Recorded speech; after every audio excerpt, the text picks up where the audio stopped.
အခုတခါဆက်လက်ပြီးတော့နံပါတ်3ပေါ့နော်ပါ64ရဲ့ median fret MFL လိုက်တင်ကြောင်းပြောမှာဖြစ်ပါတယ်ဒါလည်းပါ64ရဲ့ပေါ့နော်မိမျိုးစားရပဲ MFL median fret light ဖြစ်ပါတယ်သူရဲ့ဒီမိအိမ်မှာကြာရင်ခုနကလိုပါပဲကျွန်တော်တို့ 5.1 meter 19ပေခန့်နေပြီးတော့အလင်းပေးပါတယ်ခုဒီမှာပါတတိထားမိလဲဆိုတော့ခုနကဘဲဥပုံသဏ္ဍာန်ရှိတ်ဒီထိတ်ကနေဒီထိတ်ကြတော့ကျွန်တော်တို့73ပေ 3.9 meter လောက်ထိကိုကျွန်တော်တို့အလင်းကို cover ဖြစ်မှာဖြစ်ပါတယ်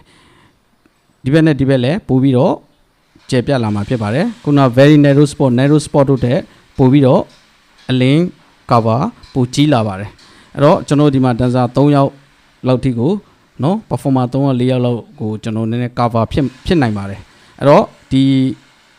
ကတော့အခုကျွန်တော်ပြောတာတော့ MFL တနည်းအားဖြင့်ပြောရင် par 64ရဲ့ median fret MFL အတူကောက်ဖြစ်ပါတယ်အဲ့တော့ lighting layout brand ဆွဲရင် par 64 MFL ဆိုပြီးတော့ကျွန်တော်တို့က lighting layout brand ထဲမှာကျွန်တော်တို့က